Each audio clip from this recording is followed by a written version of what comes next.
On this video, I'm going to talk to you about an idea called multicollinearity. We've talked about some things that go wrong in regression. Residual analysis, we talked about checking the assumptions, the normal assumption, the variance assumption, looking for outliers. Those are some things that can go wrong. Well, multicollinearity is another issue that we run into, and on its surface, it sounds like maybe it's a pretty good thing, because the definition is that the independent variables are correlated with one another. And when I say that, when you hear that, you're probably thinking, well, that's good. That's what we're doing in regression.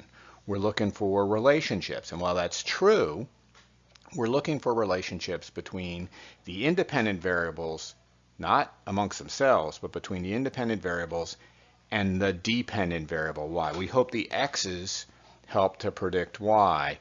And here we're saying the independent variables are correlated with one another, meaning x1 can be used to predict x2. For instance, think about our homes example, and the same thing's probably true with apartments, but we're trying to predict the price based on the size. And everyone says, yeah, that makes sense. A bigger home should sell for more money. Well, what if I had another quantitative variable? What if I had the size of the house and then the number of bedrooms? Does the number of bedrooms have something to do with the price? And you're probably thinking, sure. The more bedrooms, the higher the price. Well, what about the size of the house and the number of bedrooms? Do they have a relationship? And the obvious answer is, yeah, the more bedrooms you have, what happens to the size of the house if you add a bedroom? Well, it increases. And so while the relationship between the size of the house and the price is good, and the relationship between the number of bedrooms and the price is good, that's what we want. What's bad is when we have independent variables like the size of the house and the number of bedrooms having a relationship themselves. What happens is the relationship causes issues. It causes kind of an overlapping of the effects. The effects of the individual variables can't be separated.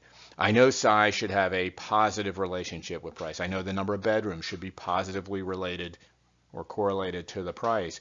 But if I put both those variables in, they're both trying to do the same thing. And so they tend to mask each other up. Or mask each other up, that doesn't work. The effects tend to mask one another. It's hard to separate the effects. And there's a couple specific problems that are caused by multicollinearity. First, mathematically, it inflates the standard errors of the beta estimates. What does that mean exactly? You get confusing results. Sometimes, and I'll talk about this on the next printout, sometimes we're going to do a global F-test and we'll say something is useful, and you look at each of the individual t-tests and you're like, wait a second, none of the individual terms seem to be useful, but overall the model's working. That's because you lose, because the standard errors of the betas are inflated, you lose knowledge about individual variables. So the printouts yields confusing results for us. Sometimes you get opposite signs on your betas. In extreme cases, the models cannot be fit to the data. Sometimes the independent variables are so strongly correlated with one another that by adding the second one into the model, it's really redundant information or duplicate information. So if x1 and x2 have such a strong relationship together, you really don't need both of them. Just put x1 in or just put x2 in. And so that's the definition. It's relationships between the independent variables. That's not good. We don't like when that happens. Here is some of the ways that we can detect multicollinearity. The one I mentioned. If you notice that you have a large global F-test, but all the SME, and when I say large, I'm talking about test statistics here. If you think about it in terms of p-values, you have small p-values for the global F-test, but large p-values for the t-test. So as you're interpreting the p-values, you're saying something works with the global F-test, but you look at the individual t-test and you say it's not here. I should probably change the wording here to reflect p-values, so that's a little suspect. But hopefully you get the idea. Significant global F-tests, but none of the t-tests are significant. That's confusing. That shouldn't happen. Another example would be wrong signs on the beta estimates. You're expecting the relationship between the price and the size to be a positive relationship, bigger apartments, higher prices, but you see a negative test statistic and you're like, what? How's that possible? Or a negative beta estimate. And so you go to interpret the betas by saying something, for every additional square footage, we expect the price to go down by a certain number of dollars. And it's like, that doesn't make any sense at all. Well, because of that strong correlation with the number of bedrooms, it gets confusing, it gets weird.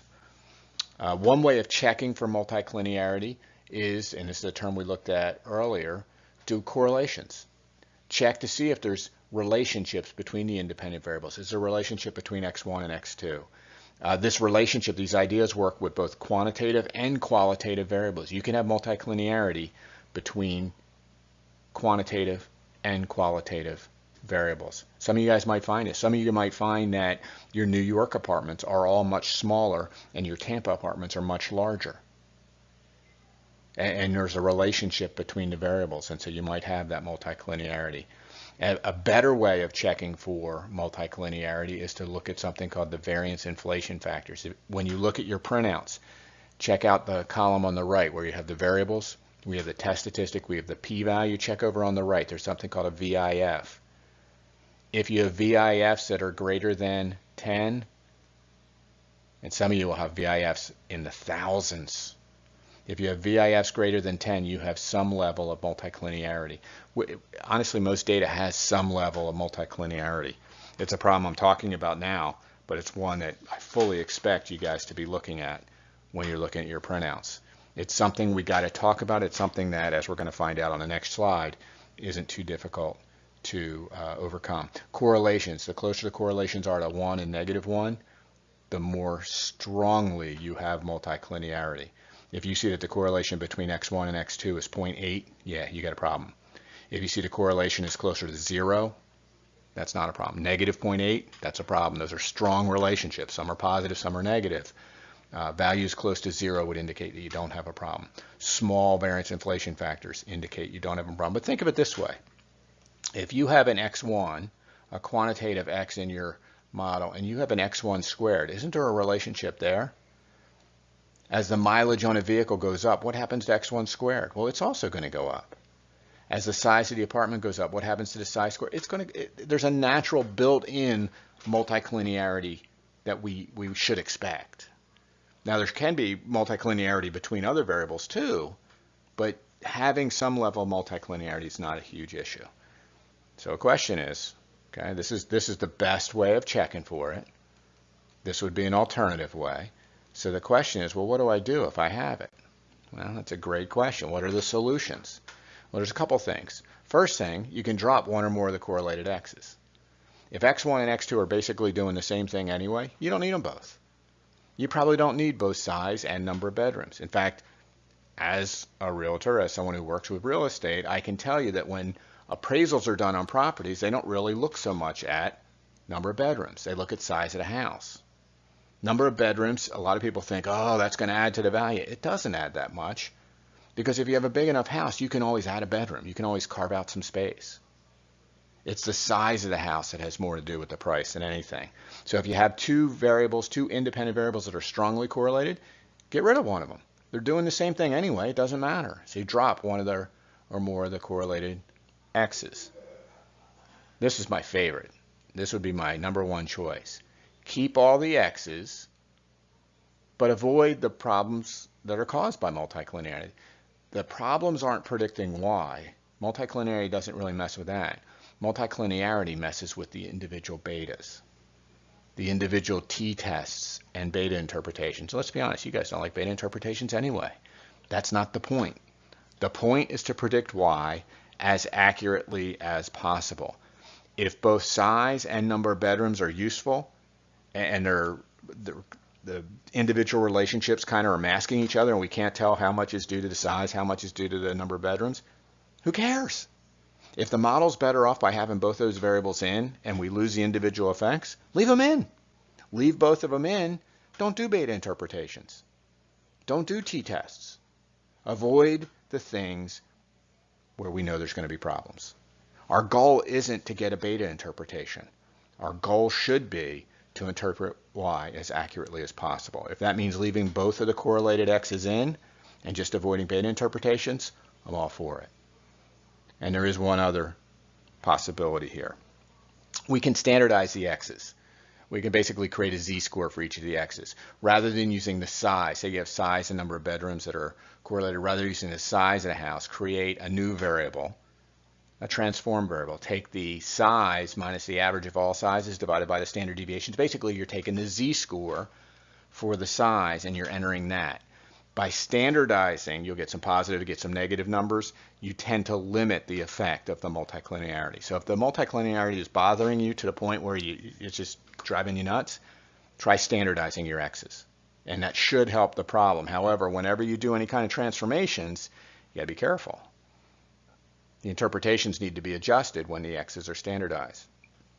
If you standardize the x's and you say, hey, let's go predict the price of a 2,000 square foot home, you can't use the value of x equal 2,000.